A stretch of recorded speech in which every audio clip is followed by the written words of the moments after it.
first question today is from Rajesh Chandramohan, IA ID number 77. He's asking, Dear Swamiji, our family, dad, mom and myself are overwhelmed and intimately attracted by your avatar of Karuppar Swami. We enjoyed the Mahashivratri via NTV from Tiruvannamalai. The energy from Karuppar Swami during this inner awakening was also very intense and powerful. Please share your mystical experiences with Karuppar Swami, Kala Bhairava. Rajesh Chandra Mohan. Understand, I'll introduce the Kala Bhairava.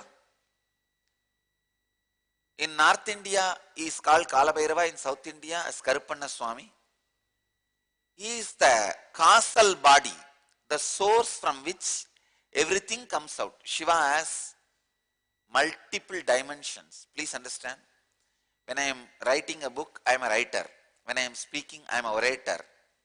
When I am initiating, I am Guru. When I am giving boon, I am God. So many of my dimension, but it is me in everything. Same way, Shiva has so many dimensions. Kala Bhairava is one of his dimension. Every action of Shiva becomes one dimension of him, an independent energy and graces people. So the Shiva who destroyed the ego of Brahma and gave enlightenment to Brahma is Kala Bhairava. Suddenly one day Brahma thought, I also have 5 heads, Shiva also has 5 heads. I can do everything, whatever Shiva does, and I am Shiva.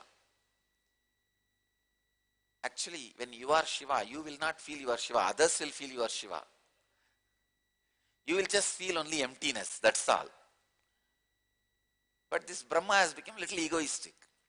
Not only he has become egoistic, he started doing forgery work of Shiva.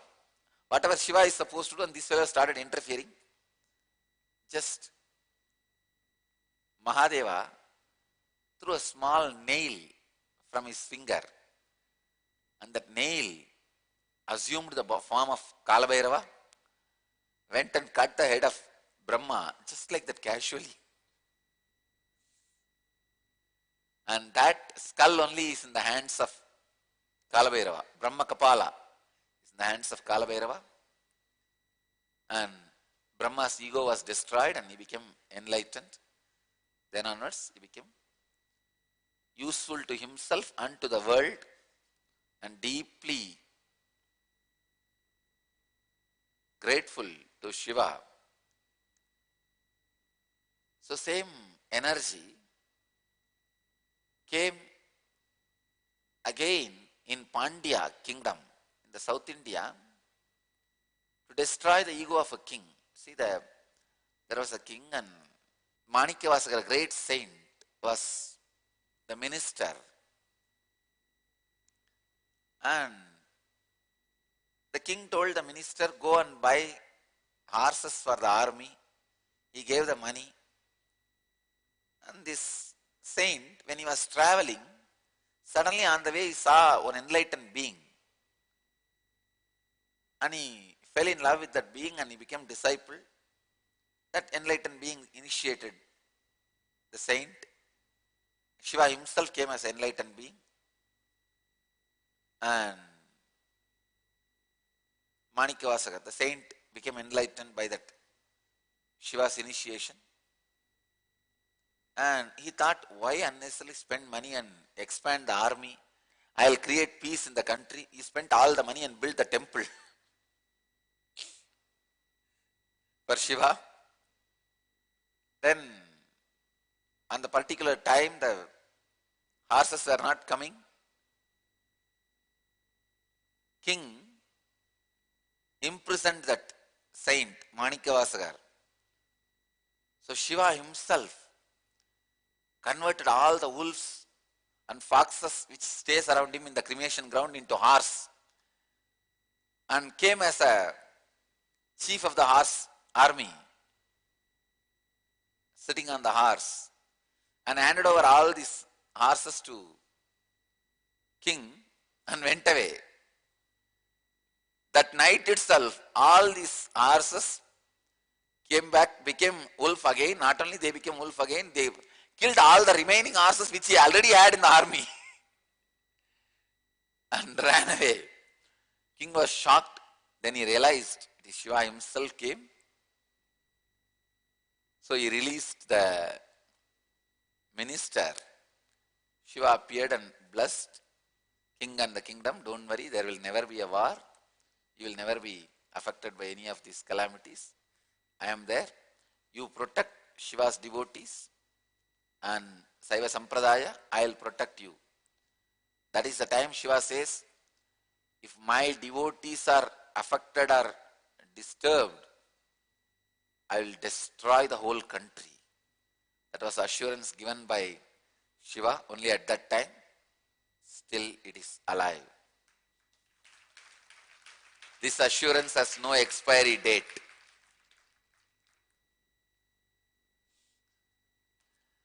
And Shiva's form came on the horse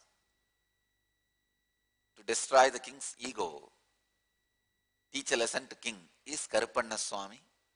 That is Karupa Swami, Kala Bhairava. See, Kala means black, darkness. Kali means the feminine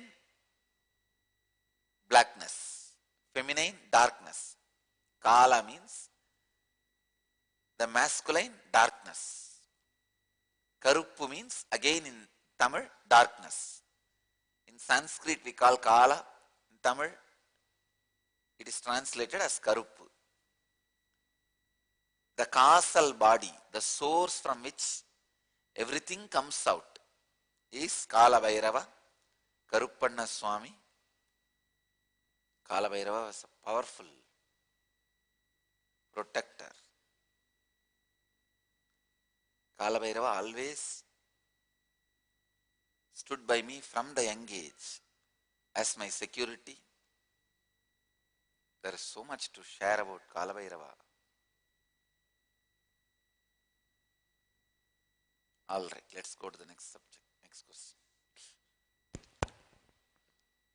The next question is from Ong Keen Ann, IA number 4. She's asking, channeling is very popular in the West. One of the most famous New Age channeling material is the Seth material through Jane Roberts in the US. Swamiji, may I know the similarities and differences between Vedic knowledge and channeling knowledge? Thank you. Onkinan, I do not know. May I know who it is? Number 4. I have no, not much, I don't have any experience about this channeling.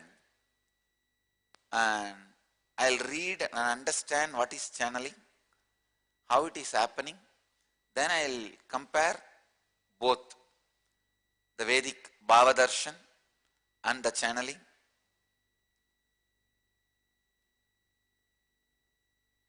So maybe I'll answer this question tomorrow. Next.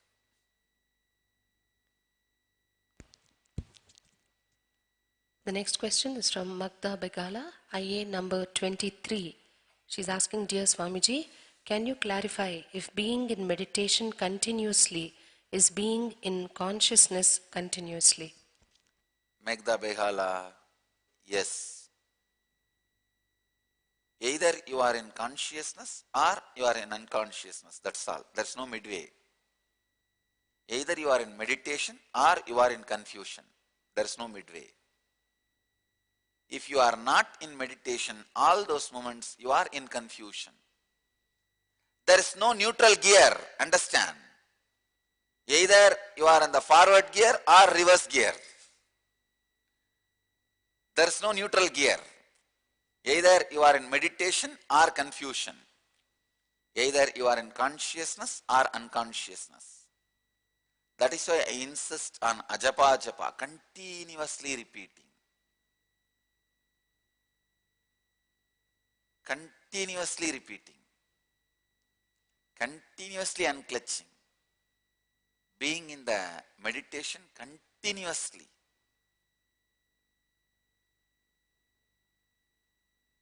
everything, when you are in meditation, please understand, everything shines. Either you live in meditation to be conscious continuously, or you live in confusion to be unconscious continuously. Next question. The next question is from Mona, IA number 61, who's asking, Dear Swamiji, I came to your lotus feet through the grace of Ramana Maharshi. I watched a discourse of yours on Astha TV, UK. At the end of the program, I found that you were from Tiruvannamalai. As soon as I heard Tiruvannamalai, I started researching. The end result is that I am here with you now. All searchings and seekings are over. I surrender my whole being to you. Any moment I take my sight off is a moment wasted. My question to you, Swamiji, what were you seeking when you started your wandering across India? You were already an enlightened being. At what stage did you feel that that particular journey had been completed? Please describe your wandering across India. I feel that it was Maharshi himself who brought me to you, a living master. Could you kindly comment on this, please? Thank you, Swamiji. With lots of love, Mona, IA number 61. Mona, please understand,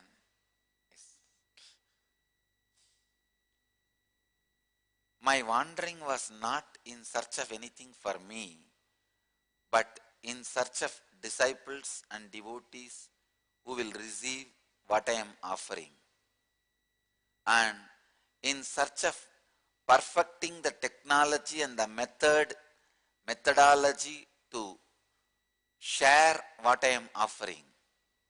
Please understand, modern day human beings have become so thick logic beings, especially, see, after Ramana Maharshi and now, in this last 60 years, whole humanity has gone through some extraordinary transformation, whether right or wrong, it has happened. Human beings' logic has become at least 100 times thicker than the time of Ramana Maharshi. In Ramana Maharshi's time, how your logic was, now it is 100 times thicker. So, the teachings and the techniques Ramana Maharshi taught to human beings is not enough to help in the mass. If I have to help millions, lakhs and billions, the methods and teachings Ramana Maharshi expressed is not enough. That helps only certain level of people. Now, your logic has become too thick. So, I have to develop the best methodology to share these great truths with you all. So, I was in search of designing and developing the best methodology to share these great truths with you all. From each sampradaya, from each tradition, from each monastery, from each sadhu, from each human being, I learned something. I learned what they want, how to tell them, how to give them fulfillment and make them reach enlightenment from every individual. So, my wandering across India, it was not just across India, to tell you honestly. It was across many places, not just many countries, many planets.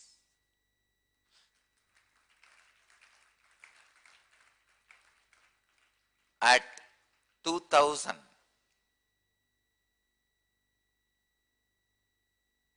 I felt my journey has been completed. 2003, I felt it is time I start sharing this with all of you, with the whole world, with the humanity. So, Mona, you are feeling Maharshi himself brought you to me is right. All the masters who had body and who are not in the body now are constantly leading their disciples to the living master, living incarnation. That is why I tell you, I don't need any marketing department. All these great masters are my marketing department. Paramahamsa Yogananda, Mahavatar Babaji, Ramana Maharshi, Ramakrishna, Shirdi Sai Baba, all these people are doing my marketing department work. What more I need? I don't need any other marketing department. Because our marketing department is higher plane. All the masters who are in the body, they are doing the job of our marketing department. Please understand, you are brought to me by Ramana Maharshi.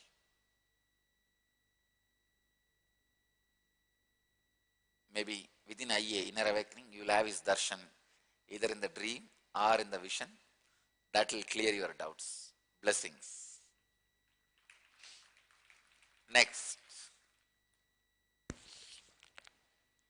The next question is from Terry Sun, IA number 92. She's asking, how does one transform from individual love to great love? We are so conditioned to relate to people through our logic instead of our heart. How do we unclutch from the restrictions of the mind to see everyone as the same? Great love is a beautiful concept, but how do I start the practice so I can strive to live with this ideal and turn into a practical reality in this lifetime? Terry Sun, IA number 92. Terry Sun, understand. The only hindrance between the individual love and great love is the hatred you carry for few people and few things. That's all. Please understand, great love is like an ocean. Individual love is like a small area of the ocean which you covered by creating a small wall, by throwing stones, big rocks into the ocean. You created a small part of the ocean as a pond and you call this as yours. Now, what separates the small tank and the ocean? Those small stones. Same way, from the great love, you carved out a small portion as an individual love. The stones you have thrown to carve out the individual love is the hatred you carry for few people and few things. The one and only method and most practical method to make individual love to great love is remove all that hatred for people and places or beings, for anything you carry in you, by completing with those beings, with those people, with those places. If you have hatred to a particular person, sit with him, sit with her, do the Purnatva Kriya. If you have hatred with some object, go and sit with that object, do Purnatva Kriya, it responds to you. If you have hatred towards some places, go to that place, sit with that place and do Purnatva Kriya, it responds to you. I tell you, remove all the hatred and suffering you are carrying through and with so many objects and persons and people. Purnatva Kriya means completion. Go and sit with that person, talk it out, share why you felt what you felt, and go with the deep acceptance mood, relate with that person and try to heal the wounds. I tell you, remove the small hatreds you carry towards just few people. You don't hate the whole world. Maximum 20 to 30 people you may be hating in your life. Remove that hatred. Simply the individual love will become great love. All right, last question. Finish it. The question is from Anshul Chaturvedi, Lucknow, India. He's asking Pujya Swamiji, Vedic tradition describes yatra as one of the important spiritual rituals which every person should do at least once in his lifetime. Can you say something on the significance of doing yatra or pilgrimage, especially with an enlightened master? Also, would like to know, why do you give the initiation into saffron robes for those traveling to Kailash with you? Is it like a temporary sannyas? Anshul Chaturvedi, Lucknow, India. Please understand. Yatra, spiritual pilgrimage, is such an important dimension for every spiritual seeker. Getting out of the place you are living, where your identity is living, where people perceive in their own way about you, first gives you the freedom to be out of your identity.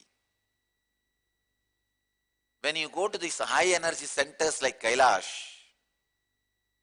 not only your old identity is removed, the possibility for the growth of new consciousness happens. Especially with an enlightened being, he will properly use that situation and create identity crisis in you and clear your old identity and create complete new inner space. And you are asking, I would like to know, why do you give the initiation into saffron robes for those traveling to Kailash with you? Is it like a temporary sannyas? Anshul, it is not temporary sannyas, it is glimpse of sannyas. Understand, there is a difference between both. The word temporary sannyas and glimpse of sannyas. When I say glimpse of sannyas, I am inviting you, inspiring you to be with it completely. I am giving you the glimpse of it. When you say the word temporary sannyas, it is already means something which is not going to stay with you. When I say glimpse, it is invitation. Understand? The word glimpse means invitation. The word temporary means, okay. There is a big difference between these two words. What I give you in Kailash, or this time I introduced even in the inner awakening, 21 days. Yatra Kavi and Kshetra Kavi. The saffron you received during the travel study program or during the meditation retreat. Yatra or Kshetra, both Kavis, are not temporary sannyas, they are glimpse of sannyas. So understand, there's a big difference between the word temporary sannyas and glimpse of sannyas. When I say glimpse, it is an invitation. It is an invitation. So, Anshul, how much ever I say about doing yatra, it will not be enough. Yesterday I received a message in Twitter. Thank you, the word looks too cheap and useless in front of you. Same way, how much ever I describe about Kailash, I cannot describe. The only word I can tell you is, come once, see it. That is the only way to experience it. Blessings.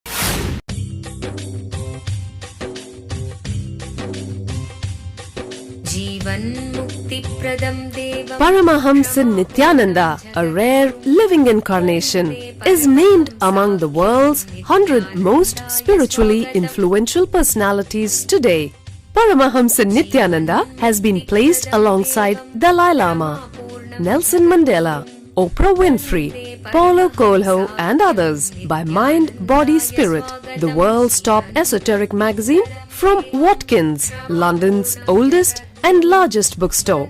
A yogi by birth, he has been expressing his power of enlightenment since birth. He has authored more than 500 books in Tamil and English. Translations of these books are available in 26 languages in Telugu, Kannada, Malayalam, Hindi, Sanskrit, Gujarati, Oriya, Bengali, Marathi, French, Malay, Polish, Portuguese, Italian, German, Danish, Spanish, Russian, and Chinese. He is also an exemplary speaker with over 10,000 hours of profound life solutions through his discourses. Social services such as Annadan, free medical care, free educational services with ashrams, schools, temples, hospitals established in more than 140 places around the world, offering exceptional services. A powerful spiritual healer who has healed millions of people of diseases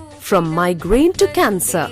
A Kriya Yogi who has formulated Kriyas for physical health and mental well-being, benefiting thousands. A living master who offers practical solutions for our everyday problems. He is the founder and spiritual head of Nityananda Dhyanapitham, a spiritual powerhouse who has revived the sacred Vedic tradition by establishing Vedic temples in places like Los Angeles, San Jose, Seattle, Toronto, Ohio, Oklahoma, Phoenix, St. Louis, Malaysia, Brazil, Paris, Guadeloupe, Dallas, New York, New Jersey, Atlanta, Calgary, Vancouver, Singapore, and places in India like Bengaluru, Hyderabad, Tiruvannamalai. A spiritual guru for 10 million followers, an incarnation who transmits the highest spiritual energy through initiation, a contemporary yogi who has revived the Vedic science of yoga worldwide through thousands of yoga centers, an adept in Ashtamahasiddhis, mystical yogic powers, who has effortlessly awakened the Kundalini of thousands and graced them with spiritual powers, a dynamic young guru who is an inspiration for thousands of youngsters. India's most watched spiritual guru online, a beacon of spiritual light who has triumphed over the forces of religious terrorism and political persecution. Paramahamsa Nityananda is an eternal Kalpataru, blessing the world with the boons of material abundance and spiritual enlightenment. Anandanubhavaswadam sarvaroganivarakam Vande Papa Vinashaktam Nityanandaya Swagatam Nityamuktam Nirvikalpam Dhyanaloka Pradipakam Vande Shantamayam Bandham Nityanandaya Swagatam Anandagandha Sancharam Sarvopadhi Vinirmuktam Vande Jnanalayam Natham Nityanandaya Swagatam. Let you all achieve, experience, live, express, radiate, share and explode in eternal bliss. Nityananda. Nityananda Dhyanapitham, Nityananda Nagar off Mysore Road, Bidadi, Bangalore 562109. Contact 097422033311. www.nityananda.org. www.youtube.com/Life Bliss Foundation.